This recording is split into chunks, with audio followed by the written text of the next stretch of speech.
Boa tarde. Hoje na aula de ciências nós vamos continuar com a conservação do solo da unidade 5. Algumas perguntinhas para serem exploradas. O que está acontecendo ao solo mostrado na imagem? Você já viu algo parecido? Em sua opinião, como a água e os ventos podem afetar os solos? Como a vegetação poderia ajudar a conservar o solo? E aí seria um bate-papo com as crianças. Tentem bater um papo com as crianças para que possa fazer uma prévia de conhecimento dessas crianças, se elas conseguem entender aí, observando esta imagem, sobre um pouquinho do que elas conhecem, para que a gente possa dar continuidade ao trabalho. E aí, dependendo do que elas digam, nós vamos trabalhar nesta unidade. Essa unidade vai fazer o quê? Vai trabalhar a importância dos solos, o desgaste e destruição dos solos, a contaminação dos solos e a conservação dos solos. Então, de início, nós vamos trabalhar o solo, é muito importante. Claro que nós já trabalhamos isso. Nós dependemos do ar, do solo, da água, dos animais, da nossa floresta para sobreviver. Para isso nós vamos ter que ter o quê? Cuidado. Aí tem a perguntinha aqui. O que você tem para contar? Ao passar por uma estrada, você já observou morros que tivessem a vegetação retirada, ficando descobertos? O que pode acontecer com estes locais? E aí vai uma outra pergunta para as crianças, para saber se elas mais ou menos imaginam o que pode acontecer. Nada mais é do que verificação de aprendizagem, de conhecimento, para que a gente possa aguçar a curiosidade de cada um deles. Eles vão dar uma infinidade de respostas, mas vão descobrir agora, mas vão entender agora a importância da vegetação. Nós temos aqui, vamos ler juntos. O solo é de grande importância para os seres vivos. Ele é tão importante quanto a água e o ar. Para manter o solo aproveitável, é preciso cuidar muito bem dele. Embora o planeta Terra seja grande, há solos que não podem ser utilizados por diversos motivos. Por estarem em locais muito íngremes ou em ambientes cobertos de gelo, por serem pouco férteis ou estarem degradados ou contaminados, entre outras causas. Então, nesse pequeno trecho aqui, ele fala que alguns locais não dá mesmo para se aproveitar para trabalhar o solo. Mas isso não significa que não tenha importância para nós. Locais íngremes são locais muito ruins de andar.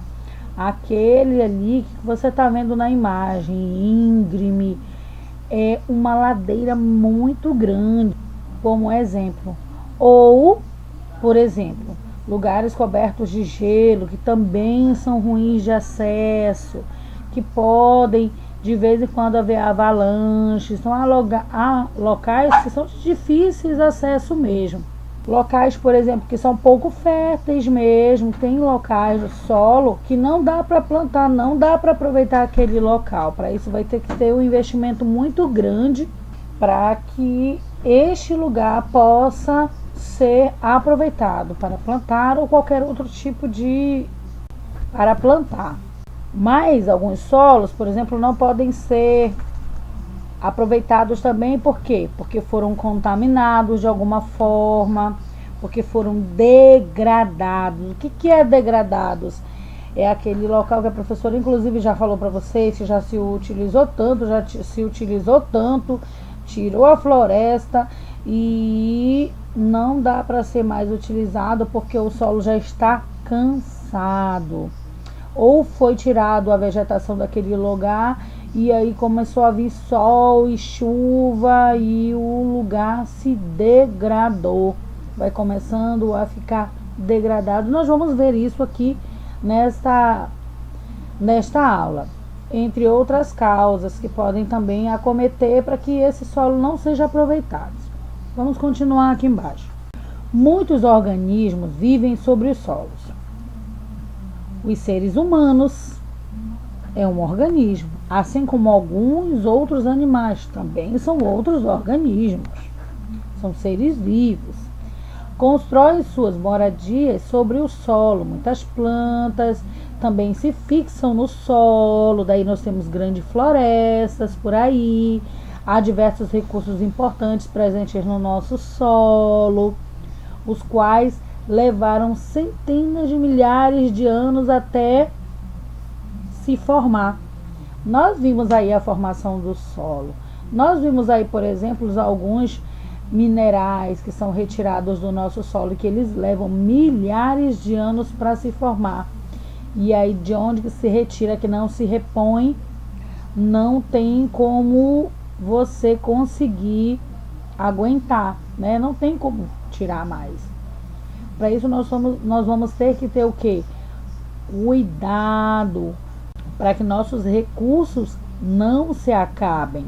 Aqui nós temos uma outra imagem. Essa imagem aí é uma das maiores colônias de formigas cortadeiras do mundo, que foi descoberta no solo brasileiro. Olha só como é gigantesca essa colônia, que nós podemos dizer casa de formiga ou formigueiro. Enorme, impressionante o tamanho dela. Olha a estrutura da colônia. E aí nós temos uma atividade. Nessa atividade, essa colônia foi cuidadosamente escavada por pesquisadores. Olha que coisa linda, gente, que barro legal. Vocês sabem que o barro, existem alguns tipos de barros e tipos de terra. Dessa terra nós podemos retirar para fazer 1 milhão de coisas. Uma delas é a argila, inclusive que o nosso município é um grande fabricante de tijolos, de telhas, até exporta telhas pelas a Miranda Corrêa. Então são fabricados vasos, tijolos. Em nosso município existe grande riqueza de argila, barro. Nós temos muitas fábricas de tijolos, que nós falamos de cerâmicas, chamamos de cerâmicas. Somos grandes fabricantes de tijolos, de telhas, vendemos aqui no nosso município, em Manaus, exportamos para outros lugares do mundo. E aqui tem assim: converse sobre as diversas atividades que os seres humanos podem realizar no solo e com o solo. E aí nós vamos listar aí o que é que nós podemos realizar no solo e com o solo. Então, para que a gente precisa do solo? O solo a gente pode fazer o quê? Nós temos aqui 1, 2, 3, 4, 5, 6, 7, 8, 9 linhas. E nessas 9 linhas, nós vamos enumerar e vamos listar aí o que é, para que é que nós utilizamos o solo ou como nós utilizamos o solo. Nós temos a B, utilizem a lista conforme forem estudando mais sobre o solo nesta unidade. Você vai esperar mais um pouquinho. Você vai esperar mais um pouquinho para responder essa questão B, para que você possa utilizar a aula para responder esta atividade aí, ok? Aqui na página 74, nós temos assim: ler para conhecer. Um trecho de um texto. E nós vamos ler. Eu quero que você leia aí sozinho. Eu quero que você leia faça a sua leitura individual. Depois você faz a sua leitura aí em voz alta. E depois você vai tentar entender do que se trata esse texto. Formigas agricultoras. Este é o título do texto que nós vamos ler, do trecho do texto que nós vamos ler. Então vamos ler com a professora. As formigas cortadeiras representam um dos raros grupos de animais que se desenvolvem a agricultura, que desenvolvem a agricultura. Disse a AFP, Michael Brandstetter, do Museu Nacional de História Natural, Smithsonian, nos Estados Unidos, coautor do estudo. Em seus formigueiros, criam campos subterrâneos onde cultivam fungos que formam a maior parte da sua dieta.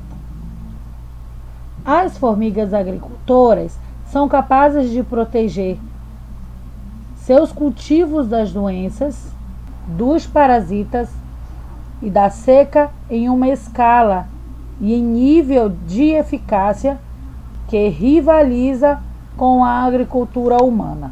Nós temos aí a imagem das formigas cortadeiras, que parece muito com a saúva, por grandes distâncias de pedaços de folha para cultivar em formigueiro fungos dos quais se alimentam. Então, eles cultivam os fungos para se alimentarem. Então, o que vocês acham que esse texto está tentando transmitir aí para a gente? Que esses insetos aí, essas formigas, elas desenvolveram a sua própria agricultura. Por quê? Como moram em formigueiros, em grandes campos subterrâneos, elas cultivam fungos, os fungos que elas se alimentam. Então, esses fungos, eles fazem formam a maior parte da sua dieta. Se alimentam de restos de animais, de folhas, de frutos. O que eles encontraram, eles se alimentam. Mas o que é que faz a maior parte, que compõe a maior parte da sua alimentação? São esses fungos. Esses fungos, eles mesmos cultivam. Então, eles cultivam. Quando o homem ele faz sua plantação, o que é que ele cuida? Quando, por exemplo, ele planta milho, ele planta tomate, o que acontece? Às vezes dá parasita. O que é parasita? Dá formigas, dá lagarta, dá entre outros problemas. E aí eles vão usar o quê? Eles vão usar, são produtos, eles usam produtos para que eles possam combater esses parasitas, inclusive que fazem com que a agricultura não se desenvolva. Então, eles vão se utilizar de meios, de artimanhas, para que o tomate ou o milho fique perfeito para que ele possa colher e vender em um bom preço. Se ele não cuidar, não vai ficar tão bonito o produto para que ele possa vender. E essa formiga, ela cuida também desses fungos, porque pode dar parasita também. E aí elas não vão ter um bom alimento. Esses fungos também podem ficar doentes. Então, isso vai fazer mal para a família delas, para a colônia delas. Então, elas precisam cuidar. Elas cultivam direitinho. Impressionante como parece muito com a agricultura humana. Aí nós temos algumas perguntinhas aqui. De acordo com o texto, por que é possível afirmar que as formigas desenvolveram uma atividade semelhante à agricultura humana? O que vocês acham? Elas precisam cuidar das doenças, cuidar dos parasitas e também cuidar para que elas fiquem secas, para garantir uma alimentação para a sua população, para a sua colônia. 2. Qual é a importância do solo para as formigas? Além de servir para abrigo, para ser sua casa, elas utilizam para quê? Para cultivar o seu próprio alimento. Na página 75, nós temos desgaste e poluição do solo. Nós temos aqui uma imagem. E aí eu posso mostrar para vocês e retornar a uma aula que nós tivemos sobre tipos de solo, que é a erosão. consequências do desgaste e a poluição do solo provocam nos ambientes. A gente já trabalhou sobre a questão da poluição do solo, né? Inclusive em outra matéria, que a questão da poluição do solo é bem triste, porque se afetasse só os seres humanos seria ótimo, né? Mas afeta todo o planeta, toda a vida. Afeta os animais, afeta nós mesmos, entre outros sistemas de vida que nós temos no nosso planeta. Vamos continuar aqui. Nós já estudamos que o solo leva cerca de milhões de anos para se formar. E em poucas horas é possível destruí-lo se não formos cuidadosos. As principais interferências que danificam o solo são a erosão, a queima descontrolada da vegetação, o desmatamento e a população e a poluição. Então você vê que a queima descontrolada, muitas vezes, por exemplo, às vezes as pessoas queimam por maldade mesmo, sabe? Nem sabe quantos animais e quantos sistemas e quantos animais vão morrer aí e a floresta que vai se perder com a queimada. Alguns agricultores até hoje ainda fazem este tipo de desmatamento. Eles queimam para depois plantar, mas não fazem o quanto queimar o solo faz mal ao solo. O desmatamento a gente conversou. Hoje passa aí todos os dias na televisão que aumentou mais ainda, principalmente aqui no Amazonas, a questão do desmatamento, aí a retirada das nossas árvores mesmo. Por exemplo, nessa foto aí, tenha certeza que já teve muitas árvores e olha como está. A maioria das vezes é retirada para fazer móveis, para construção de casas, para utilizar a madeira para outros fins. Mas grande parte disso é muitas vezes para a criação de animais mesmo. E aí o nosso solo fica assim, sem proteção alguma. A poluição. Você vê que em muitos lugares o solo foi cada vez mais ficando poluído. Então nós temos o quê? Um desgaste com tudo isso que nós estamos fazendo com o nosso solo. A erosão é causada pela chuva. Então, aqui nessa área aqui, ele estava como se fosse assim, normal.